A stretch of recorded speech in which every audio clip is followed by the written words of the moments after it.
शुरू कर रहे हैं और चर्चा प्रारंभ होगी और चर्चा की जाएगी।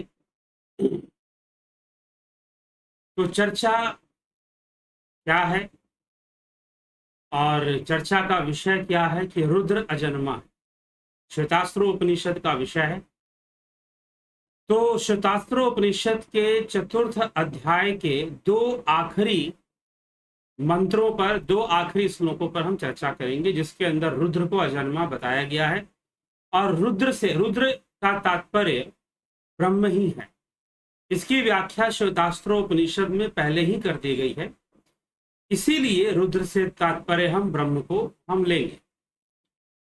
तो कुछ बातें देखिए समझने वाली होती है,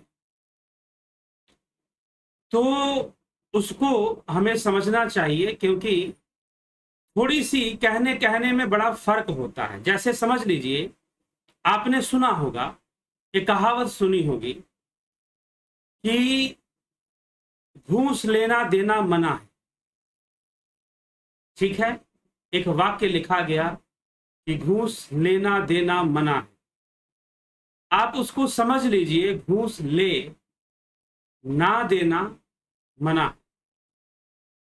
तो समस्या आपके साथ है। ठीक है, इसमें समस्या किसके साथ है? समस्या आपके साथ है कि आपने उसे कैसे पढ़ा। लिखने का उद्देश्य तो कुछ और था, लेकिन आपने कैसे पढ़ा यह आपका उद्देश्य था। आपका जो उद्देश्य था आपने वो पढ़ लिया। ठीक है, तो इसीलिए शिव ब्रह्म है।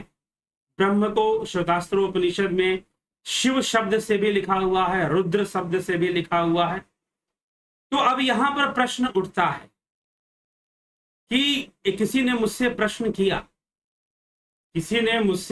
किया, तो उनसे चर्चा करते हुए कुछ चर्चाएं हुई। आज दिन में उनका फोन आया और उन्होंने इस विषय पर थोड़ी चर्चा की कि ब्रह्म को रुद्र लिखा गया है, शिव लिखा गया है, लेकिन हम तो कृष्ण को ब्रह्म मानते हैं। उन्होंने सीधा कहा कि हम तो कृष्ण को ब्रह्म मानते हैं, कृष्ण को ईश्वर मानते हैं, क्योंकि श्रीमद् भगवत गीता में कृष्ण कह रहे हैं कि वो ब्रह्म है। समस्या कहां पर है? समस्या आपकी दृष्टि में है। ठीक है, समस्या आपकी दृष्टि में है, समस्या आपके कॉन्सेप्ट में है। आपका कॉन्सेप्ट बिगड़ा हुआ है, और जब तक यह कॉन्सेप्ट बिगड़ा हुआ है, जब तक यह दृष्टि बिगड़ी हुई है, तब तक सारी समस्याएं हैं। ठीक, तो इसीलिए आप विचार कर ही किसी चीज को माने या समझे। एक बात अच्छी तरह से समझ लें कि अगर उपनिषद कहते हैं कि रुद्र ब्रह्म है, या शिव को ब्रह्म के जगह शिव नाम भी इस्तेमाल हुआ है, रुद्र नाम भी इस्तेमाल हुआ है, प्रयोग में लिया गया है रुद्र नाम और शिव नाम दोनों। तो जब यह प्रयोग में लिया गया है दोनों, तो इसका मतलब क्या है? किसे ब्रह्म कहा जा रहा है? जैसे शिव कहा गया, आपके दिमाग में एक छवि बन गई। क्या छवि बन गई? गले में वासुकी नाग, लंबी लंबी जटाएं, त्रिनेत्र, माथे पर तीसरा नेत्र खुला हुआ, हाथ में त्रिशूल, शरीर पे भस्म लगाए हुए साक्षात महादेव खड़े हैं। शिव नाम लेते ही अच्छा तो ये ब्रह्म है, बस यही गलती होगी, यही गलती हो गई। अगर वो ब्रह्म होते तो सती तो उनको जानती थी, सती तो उनको जानती थी, फिर महादेव बार बार सती से क्यों कह रहे हैं कि तू मुझे नहीं जानती, नहीं जानती, नहीं जानती? कृष्ण अर्जुन से कह रहे हैं तू मुझे नहीं जानता, नहीं जानता, नहीं जानता। ना तो माम शक्य से द्रष्टु मननेव स्वचक्षुषा, तू मुझे इन आंखों से नहीं देख सकता। ना तो माम शक्य से द्रष्टु मननेव स्वचक्षुषा, इन नेत्रों से तू मुझे नहीं देख सकता, क्योंकि तू देखेगा तो शरीर देखेगा। क्या देखेगा? शरीर ही तो देखेगा ना। एक रूप देखेगा, एक गुण देखेगा, एक भाव देखेगा, तो यही देखेगा और कुछ नहीं देख पाएगा। लेकिन मैं तेरे इन नेत्रों से परे हूं, तेरे इंद्रियों से परे हूं। अहम आत्मा गुडाकेश सर्वभूताश स्थित, मैं सभी भूतों में स्थित आत्मा मैं ही हूं, जो इंद्रियों से नहीं जाना जा सकता, जो भावातीत, इंद्रियातीत, गुणातीत है। तो उसके लिए श्री कृष्ण भगवान कह रहे हैं। और यहां पर अगर रुद्र कहा जा रहा है, शिव कहा जा रहा है, तो अगर आप ये सोच लेते हो कि ऐसे त्रिशूल धारण किए हुए और जो महादेव दिखाई देते हैं वही ब्रह्म है, हाँ वह भी ब्रह्म की अभिव्यक्ति है, कृष्ण भी ब्रह्म की अभिव्यक्ति है, आप स्वयं भी ब्रह्म की एक अभिव्यक्ति हो। बस फर्क इतना है, वो जीवन मुक्त है, आप बंधन में हो, आप बंधे हुए हो। वो जीवन मुक्त है, वो भगवान है, आप भगवान नहीं हो, आप परवश हो। ठीक, तो समस्या बस इतनी सी है। तो जब भी रुद्र कहा जाए, शिव कहा जाए, क्योंकि वैदिक मंत्रों के अंदर शिव का नाम आपको मिलेगा, वैदिक मंत्रों में आपको शिव का नाम मिलेगा, रुद्र का नाम मिलेगा। पूरा यजुर्वेद के अंदर रुद्राष्टाध्यायी भरा हुआ है रुद्र नाम से, ठीक है। परंतु वैदिक मंत्रों में आपको कृष्ण का नाम नहीं मिलेगा, क्योंकि कृष्ण अवतारी हुए। राम का नाम भी बहुत कम मिलेगा, ठीक है। लेकिन शिव शब्द का प्रयोग, रुद्र शब्द का प्रयोग वेदों के अंदर बहुत अधिक है। हाँ, विष्णु शब्द मिलेगा, विष्णु मिलेगा, बहुत अधिक नहीं लेकिन मिलेगा। इंद्र बहुत मिलेगा आपको, मित्र शब्द का प्रयोग बहुत मिलेगा, सूर्य शब्द का, सूर्य का भी प्रयोग आपको, मित्र सूर्य को ही कहते हैं वैसे, तो सूर्य का भी प्रयोग, मतलब देवताएं जो कि देवता हैं, अंतरिक्ष के देवता हैं, आकाश के देवता हैं, पृथ्वी के देवता हैं, देवताओं के 3 भाग बताए गए, ठीक है। तो ध्यौ हो गया एक, ओम देव शांति, पृथ्वी शांति, अंतरिक्ष गंग शांति कहते हैं ना। तो ध्यौ, पृथ्वी और अंतरिक्ष, इन तीनों के जो देवता हैं अलग अलग, इनके नामों का, उषा का प्रयोग आपको मिलेगा, सोम का प्रयोग आपको मिलेगा। सोम एक देवता है, वैदिक देवता है, ठीक। तो रुद्र, शिव, ये नाम जो है यजुर्वेद के अंदर भी, अथर्ववेद में ब्रह्म की व्याख्या ज्यादा है वैसे, तो ब्रह्म शब्द का प्रयोग अथर्ववेद में जाकर अत्यधिक प्राप्त होता है। तो रुद्र, शिव ये ज्यादा आपको सुनने को मिलते हैं वेदों के मंत्रों में। तो यहां उपनिषदों में भी, श्वेतास्त्र उपनिषद में भी ये लिया जा रहा है, और रुद्र जहां कहा जा रहा है वहां पर ब्रह्म की ओर संकेत है। तो इसीलिए आप इसको कभी भी कंफ्यूज ना करें कि रुद्र कहा गया, शिव कहा गया, मतलब कि कोई वो देवता महादेव को कहा गया। अगर कृष्ण अगर ब्रह्म कह रहे हैं तो कृष्ण अपने शरीर को ब्रह्म नहीं कह रहे। अगर शरीर को ब्रह्म कहना होता तो फिर वो कुछ और बातें बोलते, लेकिन वो अर्जुन से कह रहे हैं कि तू मुझे इन आंखों से नहीं देख सकता, क्योंकि इन आंखों से जो देखेगा वो माइक शरीर ही देखेगा, योग माया से बना हुआ शरीर ही देखेगा, ठीक है। तो ये चीज है, ये विषय हमको समझना है। तो इस विषय को जब हम समझेंगे तो निश्चय ही भ्रम नहीं होगा। कृष्ण ने स्वयं को ब्रह्म कहा, या फिर श्वेतास्त्रोपनिषद में रुद्र या शिव को ब्रह्म कहा। ब्रह्म के लिए रुद्र और शिव शब्द का भी प्रयोग हो रहा है पर्यायवाची के रूप में, ब्रह्म के पर्यायवाची के रूप में, आत्मा के पर्यायवाची के रूप में, ठीक है। तो इसीलिए आदि गुरु शंकराचार्य ने भी कहा शिवो अहम, शिवो अहम, शिवो अहम, आत्मा के लिए कहा। मनोबुद्धि अहंकार चित्तानि नाहम, न च घ्राण नेत्रे, न श्रोत्रे, न जिह्वे, शिवो अहम, शिवो अहम, शिवो अहम, कि मैं शिव हूं, शिव हूं, शिव हूं। आत्मा के लिए वो कह रहे हैं, शिव शब्द आत्मा के लिए वहां प्रयोग हो रहा है। तो ये सब हमें समझना पड़ेगा, छोटी छोटी जो बातें हैं इस रहस्य को, नहीं तो निशाना कहीं और, जाना कहीं और था, दिशा बदल जाएगी फिर, ठीक है, दिशा बदल जाएगी, कुछ और करना शुरू कर दोगे। तो इसीलिए दिशा को सही रखना है। श्री कृष्ण को जानना है तो अपनी आत्मा को जान लो, श्री कृष्ण को जान जाओगे, क्योंकि श्री कृष्ण ही इस बात की प्रमाणिकता देते हैं कि हम आत्मा गुड़ा के सर्वभूताश स्थिता, कि मैं सबकी आत्मा हूं, सभी भूतों में स्थित आत्मा मैं ही हूं। तो वैसे ही शिव रुद्र को जानना है तो अपनी आत्मा को ही जानने के लिए आगे बढ़ोगे, ध्यान योग के द्वारा ही। नहीं तो सती भी नहीं जान पाई थी, पार्वती जी भी नहीं जान पाई थी, भगवान ने फिर जनाया कि जानो। शिव गुरु बने पार्वती के और जनाया कि अमरनाथ की गुफा में ले जाकर, या फिर हम उमा संहिता पढ़ते हैं या विज्ञान भैरव तंत्र में भैरव भैरवी संवाद आता है, तो भैरव भैरवी संवाद क्या है? शिव उमा संवाद ही है वो। तो ये चीजें हमें फिर वहां पर ध्यान योग की बातें आ जाती हैं। तो आज हम ध्यान योग पर चर्चा करेंगे और साथ ही साथ शांभवी और उन्मनी क्या है, उन्मनी मुद्रा, शांभवी मुद्राएं क्या होती हैं, किसी ने प्रश्न भी किया था, तो इस पर भी हम चर्चा करेंगे। तो चलिए आगे बढ़ते हैं और श्लोकों को देखते हैं कि क्या कहा जा रहा है। तो श्वेतास्त्र उपनिषद के अंतर्गत जो लिया जा रहा है, जो श्लोक कल हमने 20वें श्लोक तक की चर्चा हमने देख ली थी, कर ली थी, और आज जो है 20वें श्लोक तक, 19वें और 20वें में हमने देखा था कि उस ब्रह्म को ना कोई पकड़ सकता है, उस ब्रह्म को ना कोई देख सकता है, और उसकी तस्य प्रतिमा नास्ति, कि उसकी कोई प्रतिमा नहीं होती है। ये बातें हमने कल चर्चा में हम ले आए थे कल। ठीक, आज की हम चर्चा आगे बढ़ाते हैं। 21वें श्लोक में कहा जा रहा है, अजात इत्येवं कश्चित् भीरुः प्रपथन्ते रुद्रयते दक्षिणम मुखम तेन माम पाहि नित्यम।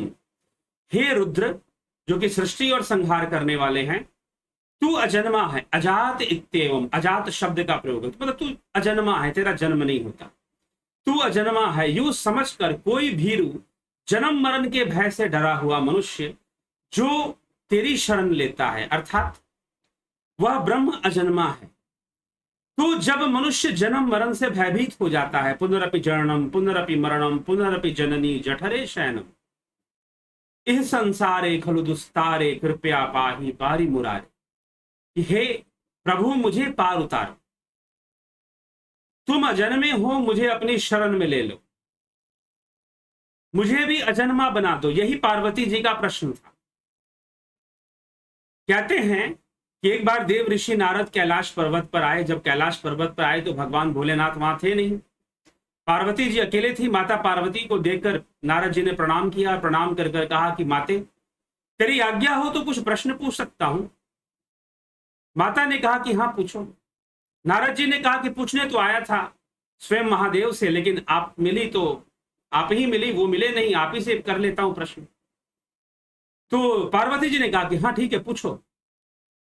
तो देव ऋषि नारद ने कहा कि माता, मुझे एक बात बता कि शिव के गले में ये नरमुंडों की माला दिखाई देती है, इसका क्या रहस्य है? ये क्यों ऐसे, एक तो सांप था ही गले के अंदर, भस्म भी रमाया, और ये नरमुंडों की माला भी पहनने लग के, क्या कारण क्या है?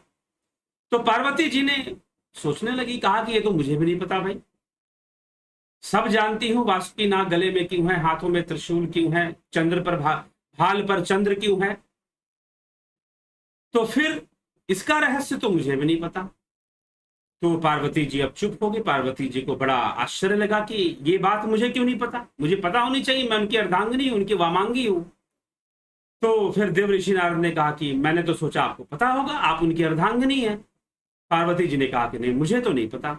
तो चलो ठीक है, इस बार आते हैं तो मैं भी पूछ लूं कि मेरे दिमाग में तो ये प्रश्न कभी आया भी नहीं।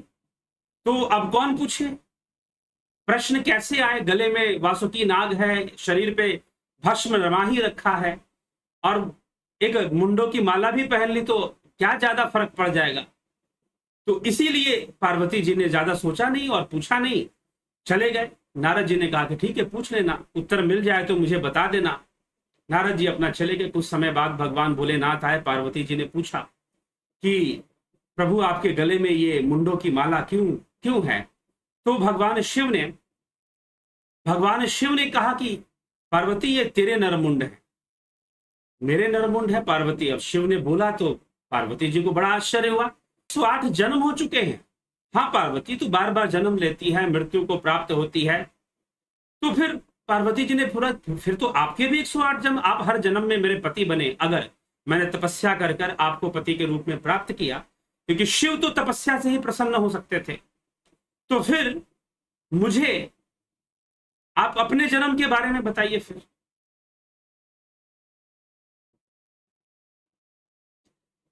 तो पार्वती जी ने कहा कि अगर ये मेरे 108 जन्म है तो आप अपने जन्म के बारे में मुझे फिर बताइए कि आप आपका 108 जन्म। तो भगवान शिव ने कहा कि नहीं, मैं तो समाधिस्थ रहता हूं, तो काल के परे चले जाता हूं, इसलिए मेरा कोई जन्म नहीं, मेरी कोई मृत्यु नहीं, मैं अजन्मा हूं, लेकिन तेरा जन्म होता है, तेरी मृत्यु होती है, तू अजन्मा नहीं है। ठीक है। तो देवी पार्वती ने जो है ये बातें भगवान शिव से पूछ ली। भगवान शिव से पूछी कि भाई ऐसा क्यों है कि आप अजन्मा नहीं हैं, आप अजन्मा है और मैं बार बार जन्म लेती हूं, मैं बार बार मरती हूं। तो भगवान शिव ने कहा क्योंकि तुम मुझे नहीं जानती, तू मुझे तत्व रूप में नहीं जानती, तूने मुझे तत्व रूप में प्राप्त नहीं किया है। ये तो मैं तेरी कठोर तपस्या से, तेरे हट से, कठोर तपस्या का भी फल मिलता है। कहते हैं ना कि विष्णु अपनी तपस्या से विष्णु, ब्रह्मा अपनी तपस्या से ब्रह्मा है। तो तपस्या से सब है, तपोबल से सब कुछ। अरे तपस्या का फल तो रावण को भी मिला, तपस्या का फल तो कुंभकर्ण को भी मिला, तपस्या का फल तो तारकासुर को भी मिला। तपस्या का फल तो मिल ही जाता है, लेकिन तत्व ज्ञान का होना यह सर्वश्रेष्ठ अवस्था है। तेरे पास तत्व ज्ञान नहीं है, और तत्व ज्ञान नहीं होने के कारण यह समस्या है। इसीलिए भगवान ने उसे ज्ञान दिया, और उसको भी, देवी को भी, माता भी अजन्मा हो गई। ठीक है, फिर अजन्मा हो गई, जन्म मरण की मृत्यु से ऊपर हो, जन्म और मरण के चक्कर से ऊपर उठ गए। तो जिसके अंदर यह भय आ गया, यहां पर श्लोक में क्या कहा जा रहा है कि जिसके अंदर यह भय आ गया कि उसे जन्म मरण नहीं चाहिए, जन्म मरण के प्रति उसके अंदर भय आ गया, पुनरपि जननम पुनरपि मरणम पुनरपि जननी जठरे शयनम, जो ये बात आ गई, इस संसारे खलु दुस्तारे कृपया पाही पार मुरारी, जो यह समस्या जो यहां पर आई जन्म, तो जब तक इसका कोई भय नहीं है, जब तक आपको शरीर में आनंद आ रहा है, सांसारिक भोग आपको खूब भोगने हैं, खूब स्वादिष्ट भोजन करना है, और कहीं ना कहीं आदमी करता रहता है। ठीक है, कहीं ना कहीं आदमी करता रहता है, कहीं ना कहीं आदमी लगा रहता है, कई तरह के रूप को धारण करके भी लगा रहता है। इसीलिए वेश प्रपंच से बच लेना चाहिए, क्योंकि वेश प्रपंच से आप योगी दिखेंगे, लेकिन योगी बनना एक अलग विषय हो जाता है, वो नहीं हो पाता लोगों से। तो अब पार्वती जी को ज्ञान तो मिल गया, भैरव भैरवी संवाद में हम पढ़ते हैं, और कुमार संहिता के अंदर भी पढ़ने को मिलता है, इसकी चर्चा थोड़ी सी आती है। तो ये चर्चाएं हैं जो कि योग के बारे में, योग के रहस्यों को खोलती हैं, ध्यान योग के रहस्यों को खोलती हैं, और कैसे जन्म मरण के चक्कर से मुक्त हुआ जाए, ये रहस्य हमें समझाती है। तो जिसके अंदर इसके प्रति भय है, और जिसके अंदर भय नहीं आया, वो ठीक है, अपने राह पर चलता रहे। लेकिन जिसके अंदर भय आ गया, वो किसकी शरण ले? तो रुद्र की शरण ले। यहां इस श्लोक में कहा जा रहा है, इस श्लोक में यही समझाया जा रहा है कि अजात इत्येवं कश्चिद भीरू प्रपधन्ते रुद्र यते दक्षिणम मुखम तेन माम पाहि नित्यम। वह प्रपधते रुद्र यते दक्षिणम मुखम तेन माम पाहि नित्यम, कि प्रपधते अर्थात उसकी शरण लेता है, तेरा जो दाहिना मुख वाला कल्याणमय, जिससे तू कल्याण करने वाला है, मुख है, उसके द्वारा सर्वदा ही मेरी जन्म मृत्यु भय से रक्षा करता है। कि हे रुद्रदेव, हे ब्रह्म, तू ही रक्षा करने वाला है जन्म मृत्यु से। जिनको संसार के सुख चाहिए, वह देवताओं की पूजा करे, वृद्धि करे, भावनाओं की वृद्धि करे, धन भाव की वृद्धि करे, विद्या भाव की वृद्धि कर ले, शक्ति भाव की वृद्धि कर ले, पूजा कर ले। लेकिन जिनको, इसीलिए आपकी दृष्टि क्या है, यह बहुत इंपॉर्टेंट है। जब शिव को ब्रह्म कहा गया, जब भगवान कृष्ण को ब्रह्म कहा गया, और फिर दुर्गा जी को भी ब्रह्म कहा गया, देवी को भी ब्रह्म कहा गया, तो क्या देवी की मूर्ति को आपने ब्रह्म माना, या देवी को सर्वव्यापी तत्व माना? क्या माना? आपका दृष्टिकोण कैसा है, यही महत्वपूर्ण है। कुछ का कुछ समझ लिया तो बात अलग हो जाएगी, फिर विपरीत उल्टी दिशा में चल पड़ेंगे। कुछ का कुछ समझ लिया तो उल्टी दिशा में चल पड़ेंगे। तो इसीलिए यहां पर स्पष्ट किया जा रहा है कि सृष्टि और संहार करने वाले रुद्र अजन्मा है। जिनको जन्म मरण से मुक्ति चाहिए, जिनको जन्म मरण का भय व्याप्त हो गया है कि भाई मुझे अब जन्म मरण के चक्कर में नहीं पड़ना, जिनको मन में यह दृढ़ संकल्प आ गया है, वह रुद्रदेव की शरण में जाएं, वह ब्रह्म की शरण में जाएं, वो ध्यान योग करें, और उस ब्रह्म को जानकर ही आप जन्म मरण के चक्र से मुक्त हो सकते हैं, दूसरा कोई साधन नहीं है। तो जन्म मरण के चक्र से मुक्त होने का उपाय भी इस श्लोक में बताया जा रहा है, रुद्र को अजन्मा कहकर। ठीक है, तो आइए अगले श्लोक और आखिरी श्लोक को देखते हैं, 22वें श्लोक। तो मानस्तु के चर्चा हो रही है 22वें श्लोक में। मानस्तु के तने मान आयुषी मान गोषु मानो अश्वेशु ऋषि वीरानमा नो रुद्र धामितो बधिर हविष्मंता सदमित्वा हवामहे। हे सबका संहार करने वाले रुद्रदेव, हम लोग नाना प्रकार की भेंट लेकर सदा ही तुझे बुलाते रहते हैं।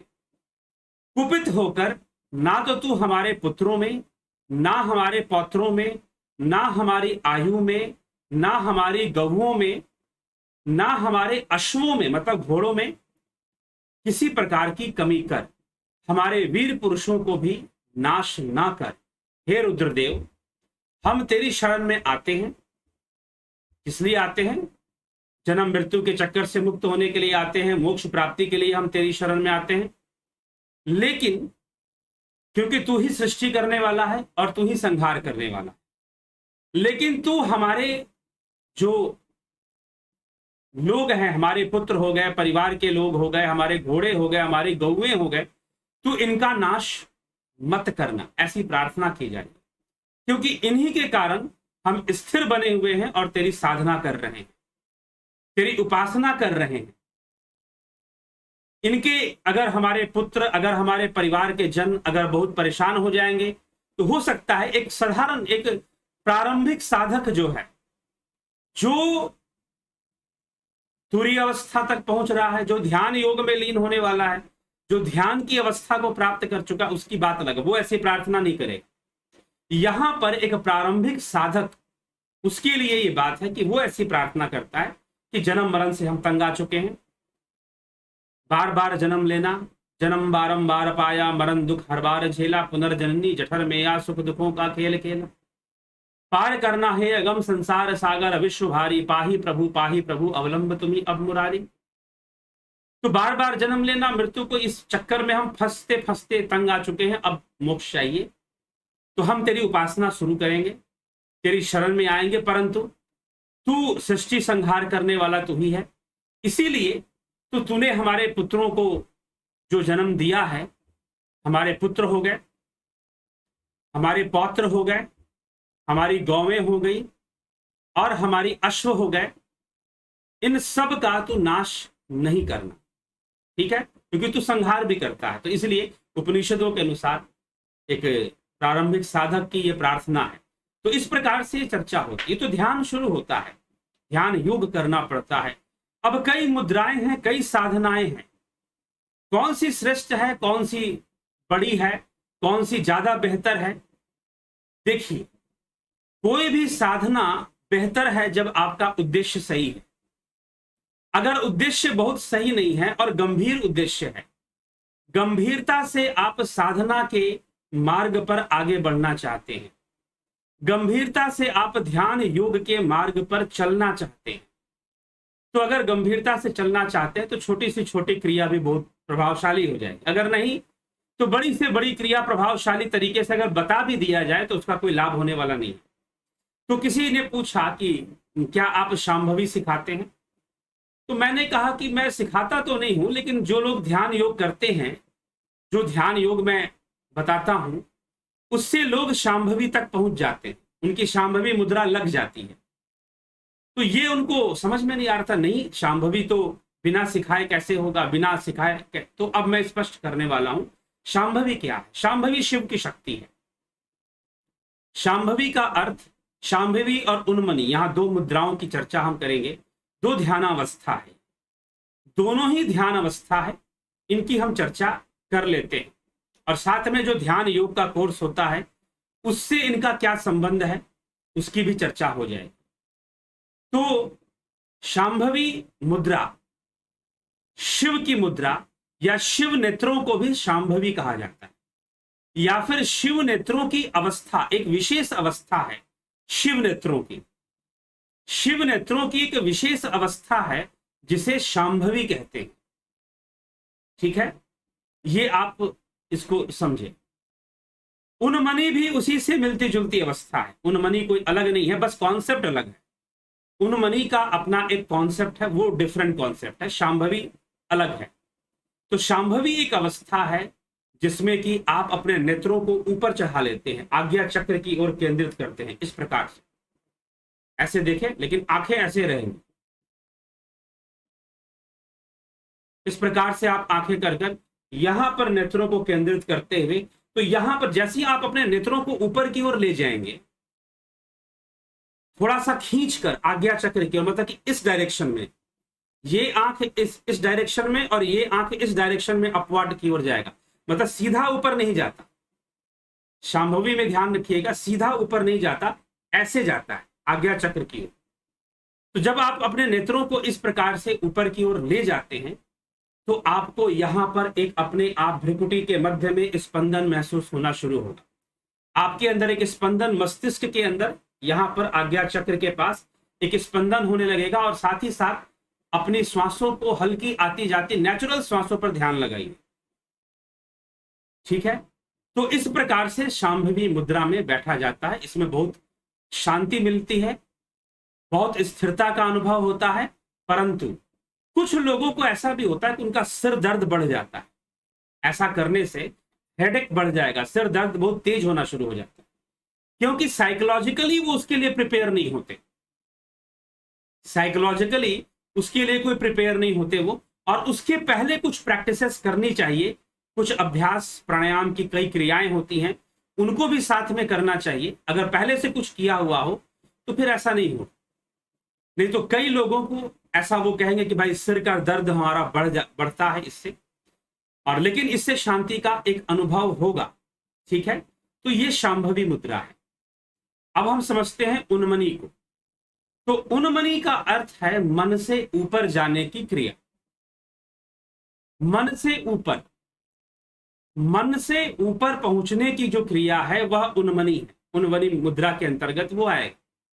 तो उन्मनी मुद्रा, वास्तव में उन्मनी मुद्रा में बिंदु चक्र या सहस्रार के ऊपर भी ध्यान लगाया जाता है।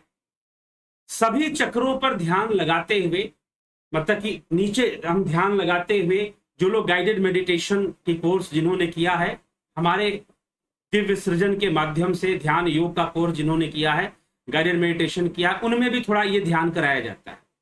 तो वो चक्रों का ध्यान करते हुए फिर वापस लौटते हैं, फिर सहस्रार्थ पर ध्यान लगाते हैं और अपने नेत्रों को ऐसे कर देते, नेत्रों को पूरा ऊपर उठा देते हैं। तो नेत्रों के साथ विचारों का संबंध बहुत मजबूत है। इसमें कहते हैं कि पलकें भी नहीं गिरनी चाहिए, आपकी हिलनी भी नहीं चाहिए, पुतलियां बिल्कुल हिलनी नहीं चाहिए। तो पूरी तरह से नेत्रों को ऊपर उठा देना, खींचकर ऊपर ले जाकर उठाकर ऐसे टिकाए रखना। तो ये सब क्रियाएं हैं। हाँ, एक जगह पर ये क्रियाएं लाभ करती हैं जब आप बहुत ज्यादा परेशान हैं, अत्यधिक टेंशन में है, अत्यधिक टेंशन में है, बहुत ज्यादा विचारों को रोक पाना आपके लिए असंभव हो रहा है, तो आप बैठ जाइए और आंखों को खूब तेज ऊपर की ओर खींच लीजिए। खींचकर आप बैठ सकते हैं। तो वहां पर यह क्रिया थोड़ा सा सपोर्ट कर देती है विचारों को रोकने में। लेकिन जैसे ही नीचे करोगे फिर विचारों का तूफान आपके ऊपर हावी हो जाएगा, अटैक हो जाएगा आपके ऊपर। तो यह भी देखने में आया। लेकिन चलो कुछ देर के लिए आप शांत कर लोगे तो थोड़ा सा आपके अंदर एक चेतना जागृत हो जाएगी कि अपने विचारों, अपनी भावनाओं को कंट्रोल में ले आए। ठीक, तो ये दो क्रियाएं उन्मनी और शांभवी बताई गई है। अब हम चलते हैं ध्यान योग। जो लोग ध्यान योग का कोर्स करते हैं उन्हें प्रणव साधना कराई जाती है, प्रणव ध्यान कराया जाता है। और प्रणव ध्यान करने के बाद, प्रणव ध्यान का अभ्यास करते रहने से वो फिर अपने भ्रुकुटी के मध्य में यहां पर क्या दिखाई देना शुरू हो जाता है, ज्योति दिखाई देनी शुरू हो जाती है, जो कि श्वेतास्त्रोपनिषद में भी लिखा है, निहार धुमार का नील नाम खद्युत विद्युत स्फटिक शशि नाम एतानी रूपानी पुरस्सरानी ब्रह्मण्य अभिव्यक्ति करानी योगे। कि ज्योति यहां पर दिखाई देना, हल्का हल्का प्रकाश, कोहरे के समान, धुएं के समान, सूर्य का प्रचंड प्रकाश, चंद्रमा के समान, टिमटिमाते तारों के समान, कई तरह की रोशनियां यहां दिखाई देनी भ्रुकुटी के मध्य में यहां पर दिखनी शुरू हो जाती है। प्रणव साधना कर कर, प्रणव ध्यान योग करने से, प्रणव ध्यान योग करने से ज्योति साधनाएं, इन साधनाओं को जो ध्यान योग के कोर्स में आपको सिखाया जाता है, बताया जाता है, वो करने से धीरे धीरे जब यहां दिखना शुरू हो जाता है तो स्वतः ही संभवी लग जाती है। आंखों को ऊपर खींचना नहीं पड़ता। जब यहां पर दर्शन होगा, जब यह जागृत होगा और जब यहां पर दर्शन होना शुरू होगा तो नेत्र अपने आप इस ओर चले जाएंगे। ये साधक को पता भी नहीं चलेगा क्योंकि उस पर ध्यान देने के लिए बताया नहीं जाता है, लेकिन अपने आप ही आप शांभवी अवस्था में पहुंच जाएंगे। जबरदस्ती लगाने की जरूरत नहीं है, ठीक है। इसलिए ध्यान योग का कोर्स करने वाले जो साधक हैं उनको शांभवी नहीं बताई जाती, क्योंकि बता देने से उनका माइंड डिस्ट्रैक्ट हो जाए। जो चीज अपने आप होने वाली है उससे आप अलग हो जाएंगे, फिर आप उस पर आपका फोकस जाए, करने पर फोकस चला जाए। तो करना नहीं है, बस अपने आप को शून्य में पहुंचाना है और उसके बाद श्वासों से परे अव्यक्त अवस्था की ओर ले जाना है। अंतर्मुखी होने की प्रक्रिया है। हो गए, जो होना है वो अपने आप हो जाएगा। अपने आप शांभवी मुद्रा में, इसलिए शांभवी मुद्रा लगानी नहीं होती है। जरूरी नहीं कि आप उसको लगाओगे। जब यहां पर आज्ञा चक्र में जब हमें भ्रिकुटी के मध्य में भर्गो ज्योति का दर्शन शुरू हो जाता है तो अपने आप ही शांभवी अवस्था में आप पहुंच जाते हैं। आपकी आंखें अपने आप चढ़ जाती हैं, चढ़ानी नहीं पड़ती। लेकिन अगर आप जानते हैं और चाहते भी हैं तो उसमें भी बुराई नहीं है। परंतु कुछ लोग जब अचानक से शांभवी करते हैं या उन्मनी करते हैं, आंखों को चढ़ाने वाली जो साधनाएं हैं, जब वो करते हैं तो कई बार उनके आंखों में दर्द और सिर में दर्द बढ़ जाता है। ऐसा भी देखने में आया है। इसीलिए अचानक से कुछ भी करने नहीं लग जाना चाहिए। थोड़ा सा सिस्टम को समझना चाहिए। सिस्टम को समझेंगे, वैज्ञानिक ढंग से समझेंगे, तभी जाकर किसी क्रिया का या किसी मुद्रा का आप लाभ उठा पाएंगे। अन्यथा अचानक से करने से नुकसान भी हो सकता है। तो बस यही इस शांभवी और उन्मनी के बारे में बताना था। क्रियाएं हैं, इनको करते हैं, लोग कर सकते हैं, लेकिन गहरे ध्यान में उतरने के लिए, नाद ध्यान करने के लिए थोड़ा सा और भी अभ्यास करना पड़ता है। और प्रणव का अभ्यास सर्वोपरि, प्रणव ध्यान सर्वोपरि है, सूक्ष्म में उतरना सर्वोपरि। तो जब हम उतरते हैं तो अपने आप फिर शांभवी भी होती है, उन्मनी भी होती है, सब होता है, ठीक है। इसके लिए कंफ्यूज होने की जरूरत नहीं। तो ध्यान योग में क्योंकि एक डिस्टर्बेंस, एक डिस्ट्रैक्शन क्रिएट हो जाएगा अगर बताया जाए, इसीलिए जो स्वतः होने वाली है उसको स्वतः होने देना चाहिए। तो प्रणव ही महत्व है। कैसे होता है प्रणव ध्यान? कैसे होता है? क्या ओम जपने से हो जाता है? ओम के उच्चारण को तो उद्गीत कहते हैं, प्रणव नहीं कहते। तो कैसे होता है प्रणव, ये जानने के लिए ध्यान योग का कोर्स करिए, ध्यान योग का कोर्स ज्वाइन कीजिए। कल 11 तारीख से शुरू हो रहा है एक नया कोर्स, और अगला जो कोर्स शुरू होगा वो जन्माष्टमी 29 तारीख से शुरू होगा। जन्माष्टमी जो पड़ेगी 29 और 30 को जन्माष्टमी लग रही है, तो रात्रि 29 और दिन 30 तारीख की लगेगी इसी महीने में जन्माष्टमी की। तो जन्माष्टमी 29 तारीख से शुरू होगा ध्यान योग का अगला जो सेशन है, ठीक। तो इसको ध्यान में रखें, और जो जन्माष्टमी में ज्वाइन करना चाहते हैं उस समय भी कर सकते हैं। चलिए, तो आपके कमेंट देख लें, समय काफी हो गया। क्या चर्चा चल रही है? अपूर्व विश्वकर्मा, बबीता हिमान जी, बहुत अभिनंदन आपका। उदय शंकर जी, जगत नारायण जी, विक्रम सिंह जी, विमला शाह, जितेंद्र पांडे, जगत नारायण। मित्रों, जीवन एक नदी है, मन उसकी धारा बहना है, उसका क्या है, हमको अध्यात्म की ओर या संसार की ओर, यह हमें ही तय करना है। हाँ, जीवन तो नदी की समान है, वो तो बह रहा है। तो जीवन किसका है? जीव का है। आत्मा का कोई जीवन नहीं है, ठीक। आत्मा जीवन मुक्त है सर्वदा, जीवन जीव का है। तो वो तो एक नदी की तरह इस शरीर के साथ है, वैसे ही बहेगी। अध्यात्म का उद्देश्य है स्वयं को जानना, ठीक है। तो जीवन मोक्ष की ओर जाए तो फिर निश्चय ही नदी के समान बह रही है, अगर मोक्ष की ओर ना जाए तो भटक जाएगी। फिर गोपाल शर्मा जी, अर्जन चौहान जी, चैतन्य खत्री जी, विश्व यात्री जी, महाविद्या वर्सेस पतंजलि मेडिटेशन सिद्धि में क्या अंतर है, कौन सी साधना करनी चाहिए? पतंजलि का उद्देश्य कैवल्य है, कैवल्य की प्राप्ति है। महाविद्या का अप्रत्यक्ष उद्देश्य कैवल्य है, प्रत्यक्ष तो नहीं है, ठीक है, अप्रत्यक्ष उद्देश्य कैवल्य। महाविद्या में बीज मंत्रों का महत्व है, पतंजलि में सिर्फ प्रणव का महत्व है कि प्रणव की साधना कर लो, प्रणव को साध लो, सारे सब कुछ सध जाएगा। एक सधे सब सधे वाली वहां बात है।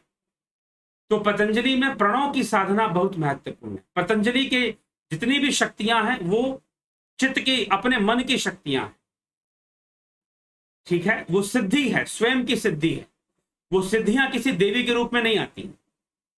पतंजलि ने जो सिद्धियों की चर्चा की है विभूति पाद में, वह एकाग्रता की परिपक्वता है। जहां एकाग्रता समाप्त होती है वहां सिद्धियां शुरू हो जाती है, वहां संयम शुरू हो जाता है, ठीक। तो एकाग्रता की परिपक्वता ही एकाग्रता समाप्त कर देती है, फिर ध्यान शुरू हो जाता है। ध्यान में सिद्धि है, तो वह सिद्धि व्यक्तिगत सिद्धि होती है, योगी की व्यक्तिगत सिद्धि होती है, कहीं बाहर से हमारे अंदर नहीं आती, ऐसा वर्णन मिलता है। तो ये कई तरह के अंतर है महाविद्या की साधना में। और महाविद्या की साधना चक्रों से संबंध बनाती है, बीज मंत्रों का संबंध भी चक्रों से है, ठीक है। पतंजलि का जो प्रणव साधना है या फिर जो प्रणव का ध्यान है, जो बातें जो उसमें बताई गई हैं, उसमें चक्रों पर फोकस बहुत ज्यादा नहीं मिलेगा।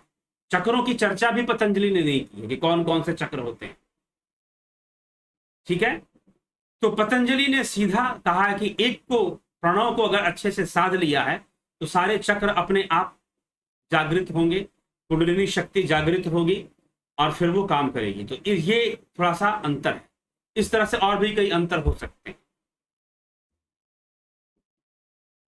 उषा श्रीवास्तव जी, ब्रह्मपाल कुमार जी, अंजू श्रीवास्तव, जगत नारायण, संसार की जो धारा है वह सीधी है, इसमें हम कई जन्मों से बहते चलते आ रहे हैं, और अध्यात्म की जो धारा है वह विपरीत है।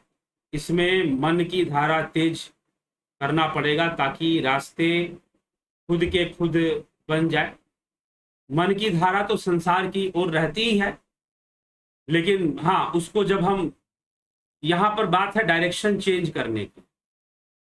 जब तक डायरेक्शन चेंज नहीं होगा इंद्रिय, तब तक ये धारा, वो जो धारा है वो राधा बन जाएगी। क्या बन जाएगी? राधा बन जाएगी, फिर धारा नहीं रहेगी फिर, ठीक है। धारा जो है राधा बन जाएगी।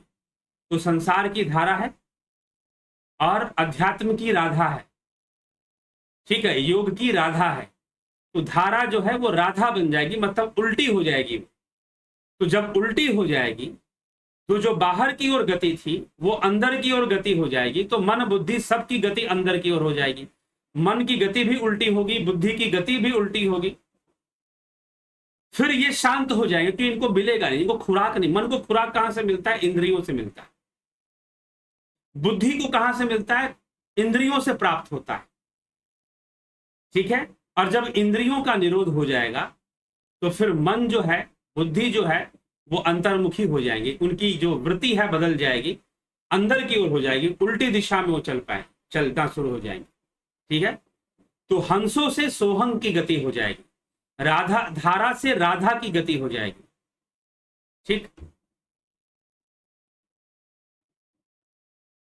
तो ये चीज है, साधना बढ़ाएंगे तो उसकी गति तेज हो जाएगी, एकाग्रता बढ़ानी पड़ेगी। इंद्रजीत जी, ओम तत्सत बनवीर, नमस्ते आचार्य जी। अगर ब्रह्म को ना पकड़ा ना देखा जा सकता तो कैसे जाना गया कि ब्रह्म है? किस प्रक्रिया से जाना गया? और जाना सकता है। ब्रह्म को ना पकड़ा जा सकता है और ना देखा जा सकता है। यह इंद्रियों के द्वारा ना उसे देखा जा सकता है ना उसको पकड़ा जा सकता है। उस तक पहुंचने का जो मार्ग है वह ध्यान योग का मार्ग है, चित्त वृत्ति निरोध का मार्ग है। ठीक है, तो चित्त वृत्ति अभी तो चर्चा हुई, क्या करना है, इंद्रियों का निरोध कर कर बुद्धि की गति को पलट देना है। बुद्धि जो इंद्रियों से डाटा कलेक्शन कर रही है, मन जो इंद्रियों से विचारों को ग्रहण कर रहा है, अनेक विचारों को, इंद्रियों का निरोध कर कर और फिर चित्त वृत्ति निरोध करने से उनकी दिशा मुड़ जाएगी। और जब उनकी दिशा मुड़ जाएगी तो सर्वप्रथम तुरीय अवस्था में वह ब्रह्म प्रतिबिंबित होगा, प्रतिबिंबित होगा, चित्त में प्रतिबिंबित होगा। तो वहां पर भी पूर्ण अवस्था नहीं है, लेकिन प्रतिबिंबित हो चुका है। प्रतिबिंबित होने के कारण उसे ज्ञान होने लगा है, ठीक है, सर्वव्यापी तत्व है। अब जो है चित्त का लय कर देने से, कैवल्य हो जाने से, ऐसा होने से, तुर्य प्राप्त होने से ऋतंभरा प्रज्ञा प्राप्त होती है। ऋतंभरा प्रज्ञा, महर्षि पतंजलि ने इसकी चर्चा की है, ऋतंभरा प्रज्ञा की, ठीक है, वो प्राप्त होती है। और उसके बाद उसका भी लय कर देने से, चित्त का संपूर्ण लय कर देने से कैवल्य होता है, जिसका अर्थ है ब्रह्मलीन हो जाना, ठीक ना, ब्रह्मलीन हो जाना, जिसका अर्थ ये है, ठीक है। तो ये चीज है, तो ये जानने की एक प्रक्रिया है। अब आप इसको समझेंगे कैसे, जब ध्यान योग करेंगे तभी समझेंगे। इसीलिए आपने जो यहां पर कहा कि ब्रह्म को जाना कैसे, ब्रह्म के बारे में इतनी बातें बताई जा रही, सत्य क्या है कि ब्रह्म के बारे में ही कुछ नहीं बताया जा रहा है, ठीक है। इसीलिए आदि गुरु शंकराचार्य ने कहा कि ब्रह्म क्या है ये नहीं बताया जा सकता। हाँ, अजन्मा है। अब जैसे कि मांडू के कारिका है, वहां पर लिखा गया कि ब्रह्म अजन्मा है, फिर लिखा गया ना जन्मा ना अजन्मा दोनों नहीं है, ना वो जन्मा है ना वो अजन्मा है। पहले कहा गया निराकार है, फिर कहा गया ना निराकार है ना साकार है। पहले कहा गया सत्य है, फिर कहा गया ना सत्य है ना असत्य है, ठीक है। अगर जानने में आता तो घोषणा होती कि भाई कुछ तो है, लेकिन सारी घोषणाओं का खंडन कर दिया गया। ये वेदांत का एक महत्वपूर्ण विषय है ये, और इसकी चर्चा इसीलिए मांडुक्य कारिका, योगी गौड़पाद ने मांडुक्य उपनिषद का विस्तार कर कर मांडुक्य कारिका ग्रंथ रचे, उसमें इस तरह से उन्होंने चर्चा कर दी। और श्रुतास्त्रोपनिषद में साफ साफ हमने देखा, ना जन्मा ना अजन्मा, ना सत्य ना असत्य, दोनों नहीं है, तो है क्या, ठीक।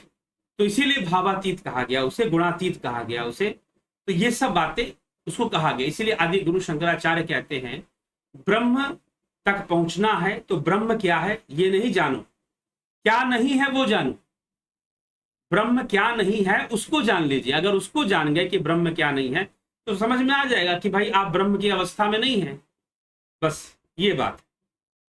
क्योंकि उसे बताया नहीं जा सकता, जब भी बताओगे तो भावना प्रकट हो जाएगी, वो भाव युक्त होगा, वो गुण युक्त होगा, गुणातीत नहीं होगा, भावातीत नहीं होगा। और ब्रह्म भावातीत गुणातीत है, तो बताएं क्या, ध्यान योग करिए, बस यही बताया जा सकता है। चलिए, एमपी जी, इंद्रजीत, स्मिता सावंत जी बहुत अभिनंदन, रुमेश चोपड़ा जी, राजू पाल जी, जगत नारायण जी, हमें संसार में रहते हुए आध्यात्मिक की नैये पार करनी है जी। हाँ, जलाराम जी, भूप सिंह खिचर जी, मधुपुरी कोल्हे जी अभिनंदन, माधुरी कोल्हे जी, चित्रंजन बरुआ जी, ओम नमो भगवते वासुदेवाय, कन्हैया कुमार जी, राम निवास जी, गोपाल शर्मा जी, जगत जी, मन के इस उल्टी या सीधी धारा से उलझना ही संसार है, कभी इस मन की खोज करके तो देखो, यह कहीं भी नहीं मिलेगा, स्वरूप में लोप हो जाएगा, जो कि स्वयं का परम शाश्वत है। ठीक है, बात तर्क है, एक तर्कपूर्ण बात है, लेकिन उल्टी धारा तो होती ही है, तभी उपनिषद भी उल्टी धारा की बात करते हैं।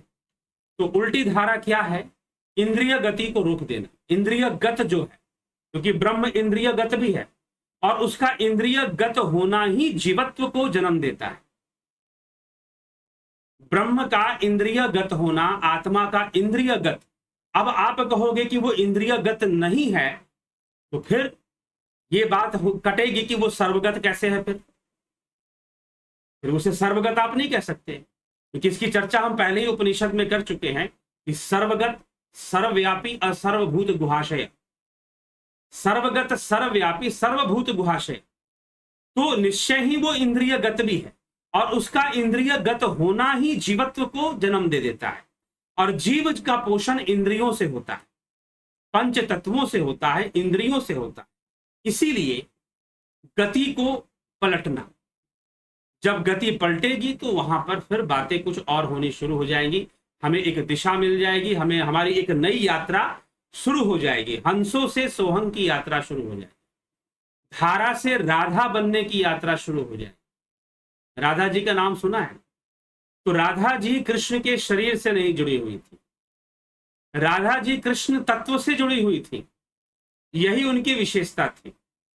इसीलिए वो कृष्ण के साथ उनका नाम लिया जाता है, और कुछ लोगों के द्वारा तो राधा जी को कृष्ण से भी ऊपर बता दिया जाता है। तो राधा वो गति है जो ब्रह्म की ओर है, और धारा वो गति है जो इंद्रियों की ओर है। ठीक है, तो ये हमें इस तरह से अपना समझना चाहिए, क्योंकि गति तो है ही, और ये इसीलिए इसकी व्याख्या भी यहां पर चल रही। तो स्वरूप की प्राप्ति भी तभी होगी जब इंद्रिय निरोध होगा, चित्त वृत्ति का निरोध होगा। तो जब निरोध होगा तो सब कुछ उसी में समा जाएगा, उसी में लय हो जाएगा। प्रनील कुमार जी ओम नमः शिवाय। अमृत सिंह जी प्रणाम। क्या लाल किताब काली किताब में बताए हुए टोने टोटके के से कर्म गति को बदला जा सकता है? जी नहीं बदला जा सकता, कर्म गति को नहीं बदला जा सकता। उसी को लाभ मिलेगा जिसकी कर्म गति पहले से बदलनी, कर्मों में ही लिखा होगा कि हाँ बदल जाएगी। ठीक है, नहीं बदला जा सकता, हाँ योग से बदला जा सकता।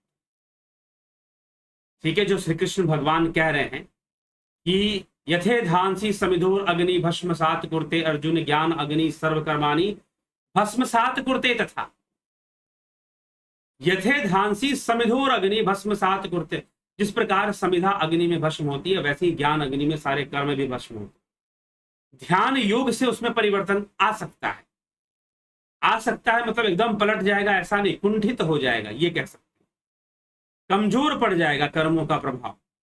लेकिन ध्यान योग से दोनों ही कर्म कमजोर पड़ेंगे, जो पाप, जो बुरे फल देने वाले हैं, जो अच्छे फल देने वाले हैं, सब, और हम सम की ओर जाएंगे, त्रिगुणातीत अवस्था की ओर हम आगे बढ़ना शुरू कर देंगे। ठीक है, सम अवस्था में हम जाना शुरू कर देंगे। सम अवस्था से ही समाधि है। लोग कहते हैं समाधि क्या है? भाई गुणों का सम हो जाना ही समाधि है। ठीक है, ये जो तीन गुण हैं आपके अंदर सम अवस्था में आ जाए तो समाधि हो जाएगी। सम की अवधि है वो, जहां पर तीनों गुण सम हो गए हैं, ऐसी अवस्था में समाधि घटित होगी। ठीक, तो वहां पर कर्मों का प्रभाव नहीं होगा। समाधि अवस्था में कर्मों का प्रभाव मान लीजिए शरीर के ऊपर आया भी तो आपको कोई फर्क नहीं पड़ेगा उससे। तो ये है। तो लाल किताब काली किताब आई कहां से, समाज में कब परिचय, इसका अनुसंधान आप कीजिए। लाल किताब काली किताब कब से आई? बहुत पुरानी चीजें नहीं है, लगभग 500 वर्षों के अंदर ही ये सारी चीजें आई हैं।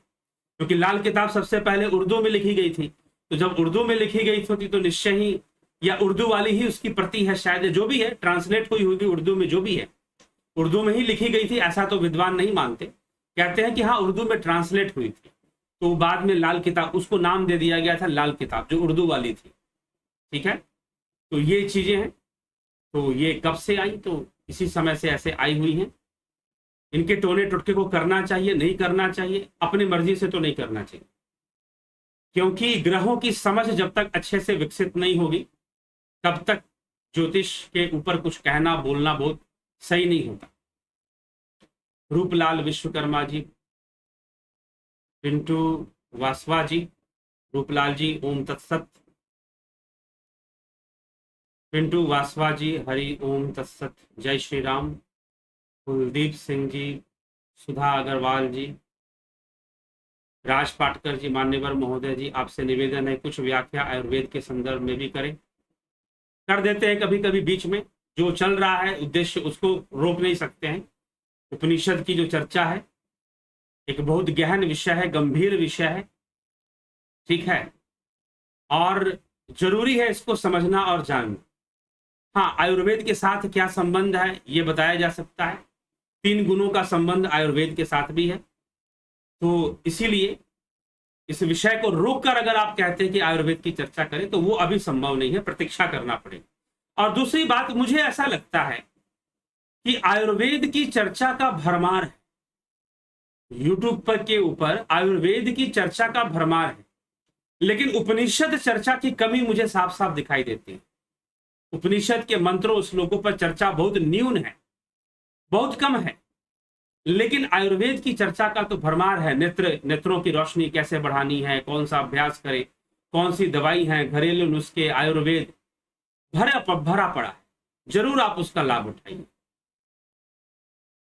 राजेश मौर्य जी, हाँ, और मैं कोई बहुत गहन ज्ञाता नहीं हूं, यह भी बता दूं आयुर्वेद का। कोई मैंने क्या होता है ना, बैचलर इन आयुर्वेदिक मेडिसिन जो होता है, BA MS या जो भी उसको कहते हैं डिग्रियां, मैंने कोई ऐसे डिग्री नहीं ली, ठीक है।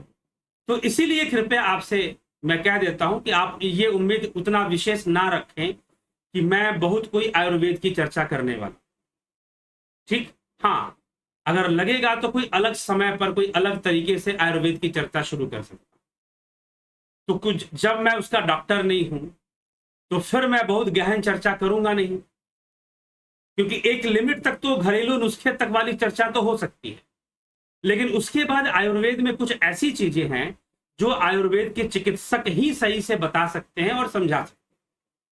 तो मैं चिकित्सक नहीं हूं, तो राज पाटकर जी आगे से आप ऐसा अनुमोदन या कुछ इस तरह का आग्रह ना करें, ठीक है, क्योंकि ये संभव नहीं उस लेवल तक इसको आयुर्वेद के बारे में बताना। हाँ, कुछ कॉन्सेप्ट्स हैं आयुर्वेद के, वो मैं दे सकता हूं, जो से संबंधित हैं, वो दिया जा सकता। चलिए, राजेश मौर्य जी, सरोज कृष्णानी जी, गोवर्धन भाई पोलरा जी, राजेश रजनीश बर्फानी जी, ओम तत्सत प्रभु जी, ओम परम शांति, ओम नमः शिवाय। बहुत अच्छी बात है। चलिए,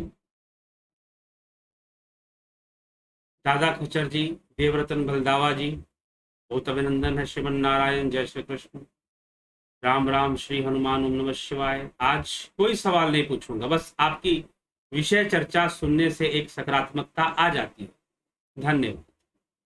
सुंदरलाल जी, गुरु जी को बार बार नमस्कार। इंद्रजीत जी, जय मां पार्वती। गंभीर शाह, ओम तत्सत। गुरु जी, क्या समुद्र मंथन हुआ था? क्या हमारे आराध्य महादेव ने समाज के कल्याण के लिए हलाहल विष गर्म? जी हाँ, बिल्कुल, कथा में तो आती है। तो यह एक आध्यात्मिक घटना है जो कि साधारण बुद्धि से हम उस काल और उस युग को नहीं समझ पाएंगे।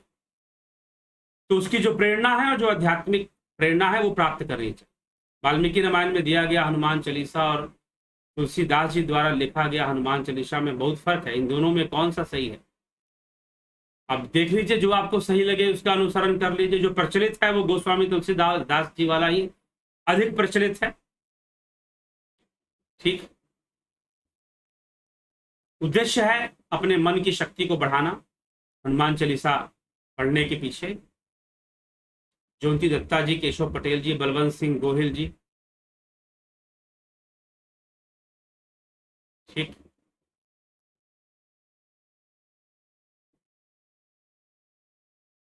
तो संजय मोरे जी, अशोक कुमार जी, कालिंद्र सेठ जी, पनवीर गिरवार जी, ये दो मंत्र एक दूसरे के विपरीत नहीं है। एक सांसारिक है और दूसरा सासार को छोड़ना है, ठीक। कौन कहा कि विपरीत है? विपरीत किस मंत्र की बात कर रहे हैं? ओम तत्सत। जयराम जी, सनातन धर्म का ज्ञान ना होने से एवं गलत शिक्षा से मन बहुत सारे निर्दोष जीवों को मरवाकर खाया, परंतु अब बहुत ज्यादा दुखी हूं। मेरे पापों का प्रायश्चित क्या है? क्या मैं पाप मुक्त हूं? जी हाँ, योग से जुड़ी, योग प्रारंभ कीजिए। योगेंद्र पंडित जी, गुरप्रीत सिंह जी, महेश मकवाना जी, जब भ्रिकुटी के मध्य भाग में वो दिव्य ज्योति भी दिखना बंद हो जाए तो, दिव्य ज्योति भी दिखना बंद हो जाए तो, मर्जी है अब किस अवस्था में बंद हो रही है ये समझना पड़ेगा। ये व्यक्तिगत विषय है, ठीक है। और किस अवस्था में बंद हो रही है तो वो एक अलग, एक तो समाधि की अवस्था में बंद होगी, लेकिन जब समाधि की अवस्था में बंद होगी तो शरीर का भान नहीं होगा, इंद्रिय अनुभूतियां नहीं होंगी,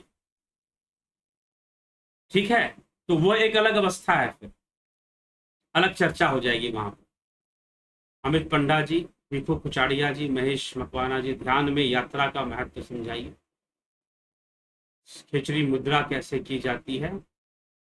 ध्यान योग का कोर्स कीजिए, तभी ये सब बातें समझ में आएंगी। ध्यान में यात्रा का महत्व, खिचड़ी मुद्रा, भरत छबलानी जी, गोपाल दास जी, दुर्गा बिलोत्रा जी, अनिल कुमार राय जी। क्या ब्रह्म की दृष्टा है जिसे किसी भी प्रकार जान पाना? हाँ जी, ब्रह्म दृष्टा है। जान पाना संभव नहीं है ऐसा नहीं है, ऐसा होता तो फिर ये चर्चाएं ही नहीं होती। अमन कक्कर जी, गोवर्धन भाई पोलरा जी, अध्यात्म क्या है? अधिआत्म, अधिआत्म, ठीक है, अर्थात बुद्धि के परे आत्मा को जानना। धी का मतलब बुद्धि, धी का मतलब प्रकृति की ऊर्जा का विज्ञान है। धी अपनी संपूर्ण ऊर्जा को जानना और एक्सप्लोर करना स्वयं को, अध्यात्म, आत्मा को जानना। अमन कक्कर जी, आत्मा को जानना, अपनी ऊर्जा को जानना। अमन कक्कर गुरु जी, भ्रम पाने के बाद समाधि है क्या? भ्रम भावातीत है तो how to communicate with the power? No communication, there is no communication possible with the power, because that power do not communicate, because भावातीत है। अरे भाई, जो भावातीत है वो कम्युनिकेट क्यों करेगा? उसके अंदर कोई भावना नहीं है तो कम्युनिकेट क्यों करने जाएगा?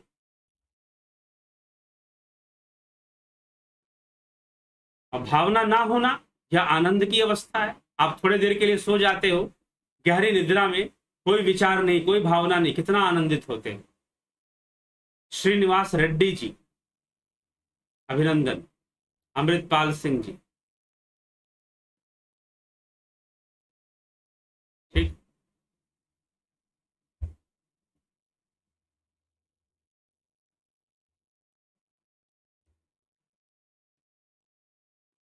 तो जो ज्योतिषाचार्य हैं, लाल किताब के द्वारा, टोने टुट के द्वारा लोग इलाज करते हैं, क्या ये ठीक है या गलत है?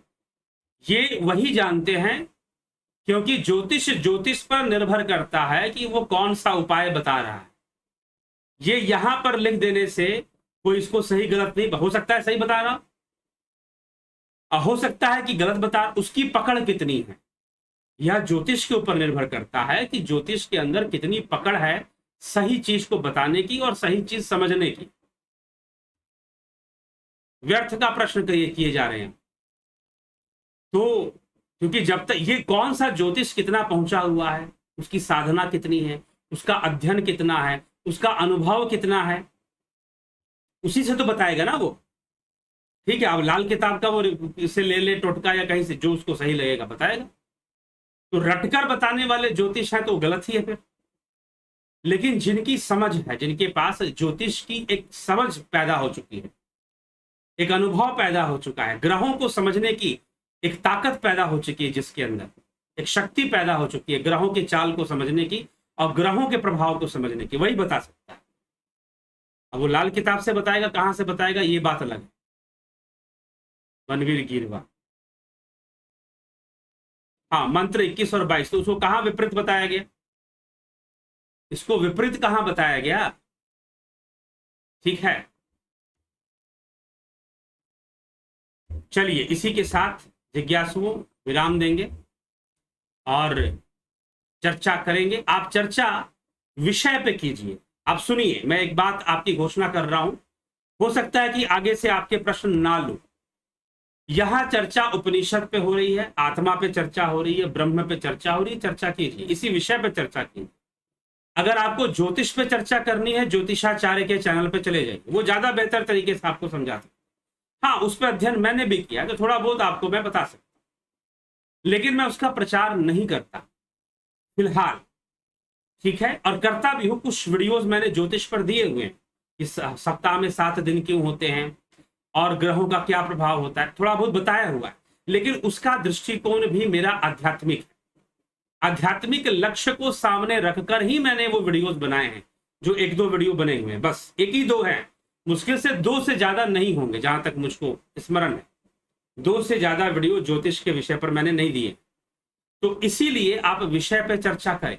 अगर आपको आयुर्वेद पे चर्चा करने, यूट्यूब भरा हुआ है आयुर्वेद से। अगर आपको ज्योतिष पे चर्चा करना है, यूट्यूब भरा हुआ है ज्योतिष से। उन विद्वानों के पास जाइए, उनसे पूछिए, ठीक है। चलिए जिज्ञासुओं, इसी के साथ विराम देंगे और हम यहाँ ध्यान योग योग हो गया, जीवन हो गया, ध्यान योग हो गया, उपनिषद हो गया, श्रीमद् भगवत गीता, ये जो विषय हैं अध्यात्म का, जो षड दर्शन का विषय है, ठीक, सांख्य वेदांत, सांख्य योग मीमांसा वेदांत न्याय वैशेषिक, अभी न्याय वैशेषिक की बहुत सारी चर्चाएं बाकी हैं, तो उन सब पर थोड़ी थोड़ी चर्चा आएगी। लेकिन मुख्य रूप से जो आध्यात्मिक विषय है वो सांख्य योग वेदांत में ही है और मीमांसा में है। इन्हीं में आध्यात्मिक चर्चा मुख्य है, मुख्य रूप से। बाकी न्याय को तर्कशास्त्र कहते हैं, वैशेषिक को तत्वशास्त्र कहते हैं, ठीक है। अणु परमाणु की चर्चा वहां शुरू हो जाती है, न्याय में तर्कों की चर्चा शुरू हो जाती है। तो आध्यात्मिक विषय के अंदर ये चार ही मुख्य रूप से आएंगे। कौन कौन से? सांख्य, योग, वेदांत और मीमांसा। मीमांसा कर्म प्रधान है, ठीक है। तो आप विषय पर ही अधिक चर्चा करने का प्रयास करें, कोई बात नहीं, थोड़ी बहुत चर्चा आप अगर करते हैं तो अच्छी बात है। तो मैंने आपसे कह दिया कि अगर आयुर्वेद पर चर्चा बहुत जाननी है तो बहुत सारे चैनल हैं जो आयुर्वेद पे काम कर रहे हैं। शायद वो, मैं ऐसा क्यों कह रहा हूं, क्योंकि मैं आपको भ्रमित नहीं करना चाहता। मैं सर्वज्ञाता अपने आप को घोषित कर कर यहां कुछ करने का उद्देश्य मेरा नहीं है, ठीक है। अपने आप को सर्वज्ञ घोषित करने का मेरा कोई उद्देश्य नहीं है, ये आप अच्छे से समझ लीजिए। तो इसीलिए मैं आपसे यही कहूंगा, अगर आयुर्वेद का बहुत अच्छा ज्ञान चाहते हैं तो YouTube में भरमार है, आप उसे जानिए। हाँ, अगर कुछ विषय आयुर्वेद के ऐसे हैं जिनका सीधा संबंध सांख्य दर्शन से, योग दर्शन से है, तो उनको लिया जा सकता, सब विषय को नहीं लिया जा सकता। आप चिकित्सक के पास जाइए, आप आयुर्वेद के विद्वानों के पास जाइए। मैं यही कहूंगा, ज्योतिष की बात है, भरा पड़ा है, YouTube में भरमार है, टोने टोटके, ज्योतिष, ग्रह। कमी है क्या? वशीकरण कर लो, इससे वशीकरण कर लो, भरा पड़ा हुआ, आपकी मर्जी है, ठीक है। तो ये चीज है। हाँ, इसीलिए मैंने उत्तर देते हुए कह दिया कि ज्योतिष की कितनी पकड़ है, ज्योतिष की कितनी साधना है, ज्योतिष की कितनी समझ है, वो वैसा बताए। नहीं तो रट्टा मारकर कोई ज्योतिष बना हुआ है, आजकल रट्टा किताबों को रटकर भी ज्योतिष बने हुए, बिना साधना के ज्योतिष कहां से होगा? जब तक गहराई में नहीं उतरोगे, ग्रह नहीं समझ में आने वाले। तो इसीलिए तो उस विषय के लिए भी मैं कहूंगा, या तो व्यक्तिगत रूप से आप संपर्क करें तो मैं कुछ बताऊंगा। कई लोग मुझे व्यक्तिगत रूप से संपर्क करते हैं, मैं उनको बताता हूं। कई लोगों को कौन सा रत्न धारण करना चाहिए, क्या है, सहायता मिलती है, उन सब चीजों से सहायता मिलती है, मैं बताता हूं, वो व्यक्तिगत विषय। तो इसीलिए आप चर्चा, जिस विषय पर चर्चा है उसी विषय से संबंधित प्रश्न करें तो ज्यादा बेहतर होगा। चलिए ठीक है, अब विराम देंगे विचारों को। बहुत बहुत आभार आप सभी का इस लाइव चर्चा को आगे बढ़ाने के लिए, और इस चर्चा को हम आगे बढ़ाएंगे। कल फिर 9 बजे उपस्थित होंगे यहाँ पर और चर्चा आगे बढ़ेगी। और ध्यान योग का जो सत्र है, ध्यान योग की जो क्लास जो होती है, जो कोर्स होता है, वो कल से शुरू हो रहा है।